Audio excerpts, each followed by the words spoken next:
Le Midrash Rabbah dans Shir HaShirim rapporte le propos de Rabbi Meir, qui a dit que lorsque les Juifs se sont tenus devant le Sinaï pour recevoir la Torah, Dieu leur a dit « Je jure que je ne vous donnerai pas la Torah, à moins de désigner des garants dignes qui assureront que vous l'observerez.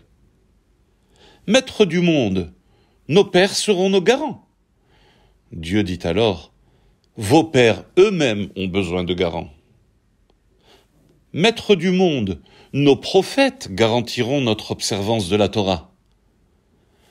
Eux aussi ont besoin de garants, fut la réponse de Dieu. Donnez des garants appropriés, et alors seulement je vous donnerai la Torah.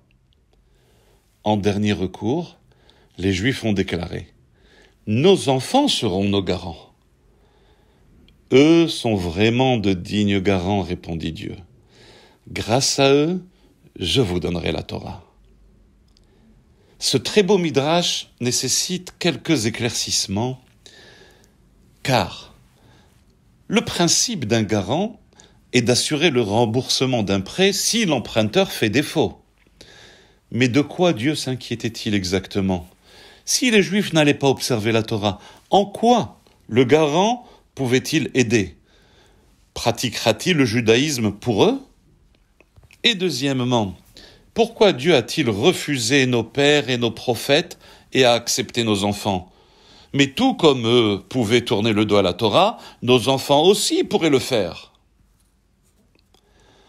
Afin de mieux comprendre ces trois options, parents, prophètes et enfants, il est nécessaire de recadrer ce débat passionnant. Le peuple juif a aimé la Torah et l'a acceptée, car il savait pertinemment que la Torah est la symphonie de l'âme juive.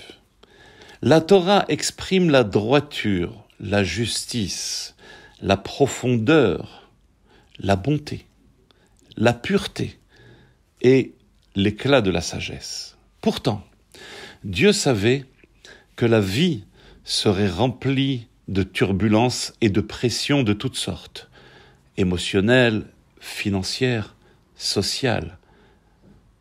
Tant de stress et d'anxiété et de confusion dans la vie.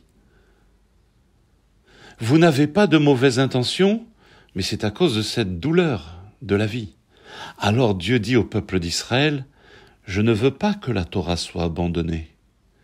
Je partage mon cadeau le plus intime et le plus précieux à qui assurera sa pérennité. » Et là commence alors le débat. Nos anciens seront nos garants. Ce que les Juifs voulaient dire, c'est que nos aînés maintiendront la foi. Nos aînés, eux, ont moins le fardeau de la vie à supporter et ils ont tendance à être plus nostalgiques. Ils recherchent souvent le lien avec le passé. La religion est bonne pour eux. Ils ont le temps et le goût de l'observer. Eux garantiront sa pérennité. Mais Dieu dit non. Il n'était pas d'accord avec cette option, car la Torah est aussi pour les personnes d'âge moyen, très occupées par des réussites très ambitieuses, qui pensent posséder le monde. Le judaïsme représente les vérités les plus profondes de la vie pour les personnes de tous âges, de toutes les situations et en toutes circonstances, même lorsque vous pensez avoir atteint les sommets. Et le dialogue se poursuit. Alors le peuple juif a dit à Dieu, « D'accord, alors nos prophètes seront nos garants, nos rabbins, nos chefs spirituels, nos érudits de la Torah, eux seront nos garants, par leur étude, leur pratique et leur action merveilleuse. Eux garantiront la continuité de notre religion. » Mais Dieu a refusé à la grande consternation du peuple, car Dieu croit sincèrement que la Torah n'a pas été faite uniquement pour les rabbins. Non. Le judaïsme appartient à chaque juif. Je ne m'intéresse pas seulement aux rabbins, dit Dieu. Je veux tous les juifs. Les rabbins peuvent enseigner le judaïsme, mais ils ne le possèdent pas. Dernier recours. Désespérés, les Juifs ont dit « Nos enfants seront nos garants. Nos plus jeunes, les plus innocents, eux iront au Talmud Torah, ils iront à l'école juive pour qu'ils apprennent et s'inspirent du judaïsme, de la vie religieuse et communautaire. Lorsqu'ils observeront un peu et de l'amour, de la profondeur et de la lumière de la Torah, ils ne la quitteront finalement jamais. Ils resteront toujours accrochés à la vie. Et de plus, ils la transmettront également à leurs parents. » Et là, Dieu a répondu par l'affirmative. Oui, vos enfants peuvent être vos garants.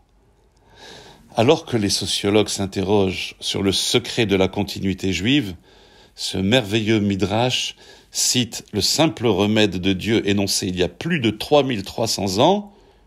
Ce sont nos enfants. Bonne fête de Shavuot. Chag Sameach.